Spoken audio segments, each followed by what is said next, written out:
सुप्रभात बच्चों, कैसे हैं आप सब। उम्मीद करती हूँ आप सब अच्छे होंगे। तो बच्चों, आज की कक्षा में हम पढ़ने वाले हैं अध्याय नंबर 3, जिसका शीर्षक है संधि। तो इस अध्याय में हम जानेंगे संधि क्या होती है। अब हम यहाँ देख सकते हैं कि हमें एक चित्र दिया गया है। ये चित्र किसका है? गणेश जी का चित्र है, जिसे हम गजानन भी कहते हैं और गणेश भी कहते हैं। यह गणेश जी का चित्र है। गणेश जी को गजानन तथा लंबोदर भी कहते हैं। बच्चों, सामने दिए गए मोटे छपे हुए शब्द गणेश, गजानन तथा लंबोदर शब्दों को ध्यान से पढ़िए। ये सभी शब्द दो शब्दों के मिलने से बने हैं, जैसे गण जमा ईश गणेश, आ जमा ई ए, यानी कि आ और ई मिलकर क्या बन गया? ए। ऐसे ही गज जमा आनन गजानन, तो अ जमा आ मिलकर क्या बन गया? आ। ऐसे ही लंब जमा उदर लंबोदर, तो अ जमा उ मिलकर क्या बन गए? ओ। तो इन सभी शब्दों में वर्णों के विकार में परिवर्तन उत्पन्न हो रहा है।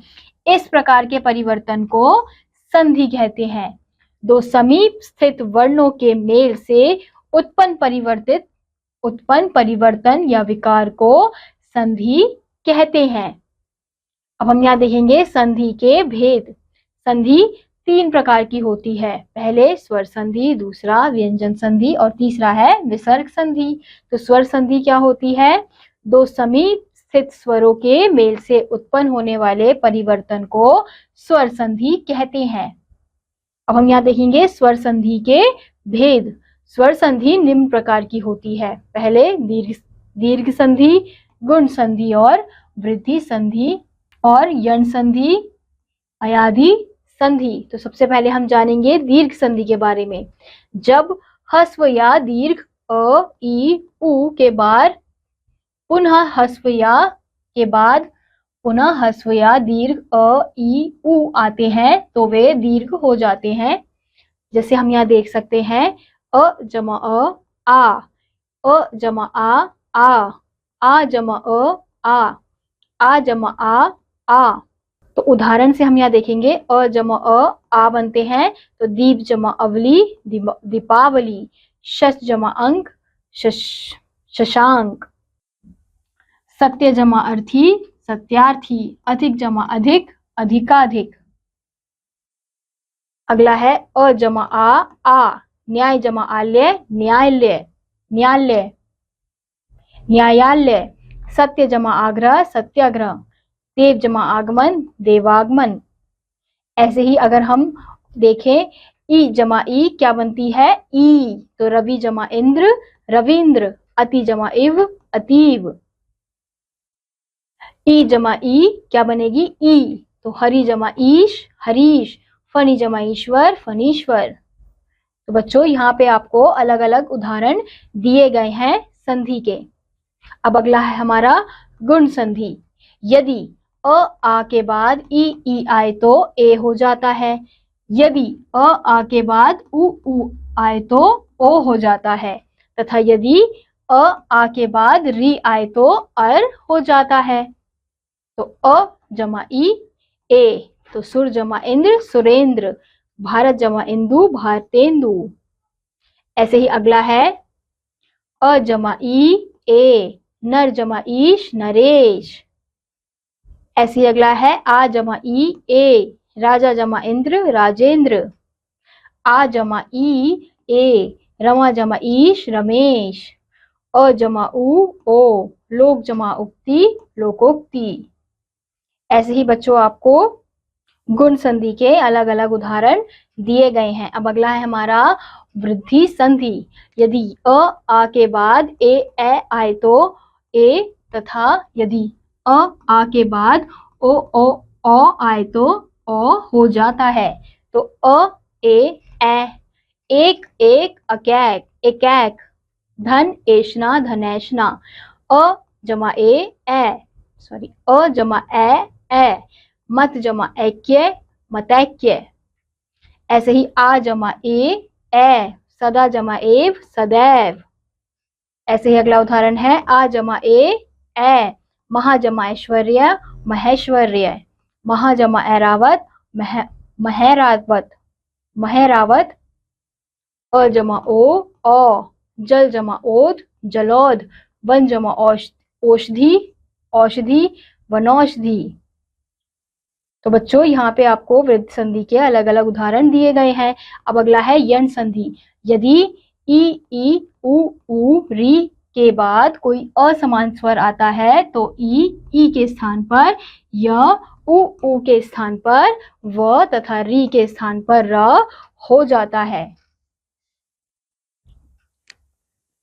जैसे इ जमा आ य, इति जमा आदि इत्यादि, वी जमा आप्त व्याप्त, ई जमा अ य, देवी जमा अर्पण देव्यर्पण, देवी जमा अस्ति देव्यस्ति, ई जमा आ य, देवी जमा आगम देव्यागम, ई जमा उ यू, अभि जमा उदय अभ्युदय। अगला है ई जमा उ यू, नी जमा ऊन न्यून, प्रति जमा ऊष प्रत्यूष। तो बच्चों इसी तरीके से आपको यहाँ पे उदाहरण दिए गए हैं जिन्हें आप पढ़कर समझ सकते हैं। अब अगला है हमारा अयादि संधि। यदि ए ओ ए तथा ओ के पश्चात कई स्वर आते हैं तो ए के स्थान पर अए, ए के स्थान पर आए, ओ के स्थान पर अव तथा औ के स्थान पर आव हो जाता है। जैसे हम यहाँ देख सकते हैं ए जमा अए, ने जमा अन नयन। ऐसे अगला है ए जमा अ आए, न जमा अक नायक, ए जमा ई आई, ग जमा का गायिका, ओ जमा अव, भ जमा अन भवन। तो अब अगला है हमारा व्यंजन संधि। जब किसी व्यंजन वर्ण का स्वर अथवा व्यंजन से संयोग होता है तो उत्पन्न परिवर्तन को व्यंजन संधि कहते हैं। जैसे वाक जमा ईश बागीश। तो हम यहाँ देख सकते हैं एक और अंत में क्या है, व्यंजन लिखा गया है और दूसरी ओर स्वर है। तो स्वर और व्यंजन का संयोग होने से जो परिवर्तन होता है उसे हम क्या कहते हैं, व्यंजन संधि कहते हैं। तो व्यंजन संधि के भेद। व्यंजन संधि के निम्नलिखित भेद होते हैं। पहला है प्रथम वर्ण के स्थान पर तीसरा वर्ण। यदि प्रथम पद के अंत में क, च, ट, त तथा प हो तथा उसके पश्चात दूसरे पद में कोई भी स्वर वर्गों का दूसरा, तीसरा, चौथा, पांचवा वर्ण अथवा य, र, ल, व में से कोई वर्ण आए तो क्रमशः क के स्थान पर ग, च के स्थान पर ज, ट के स्थान पर ड, त के स्थान पर न तथा प के स्थान पर म हो जाता है। जैसे दिक जमा अंबर दिगंबर, षड जमा आनन षडानन, अब जमा ज अब्ज। ऐसे ही अगला है त से संबंधित नियम। यदि त के बाद च अथवा छ आता है तो त के स्थान पर च हो जाता है। जैसे सत जमा चरित्र सच्चरित, उत जमाचारण उच्चारण। यदि त के बाद ज अथवा झ आता है तो त के स्थान पर च हो जाता है। जैसे सत जमा जन सज्जन। ऐसे ही अगला है यदि त के बाद ट आता है तो त के स्थान पर ट हो जाता है। जैसे तत जमा टीका टीका। ऐसे ही यदि त के बाद ड आता है तो त के स्थान पर ड हो जाता है। जैसे उत जमा डयन उड्डयन। यदि त के बाद ल आता है तो त के स्थान पर ल हो जाता है। जैसे उत जमा लास उल्लास। ऐसे अगला है म से संबंधित नियम।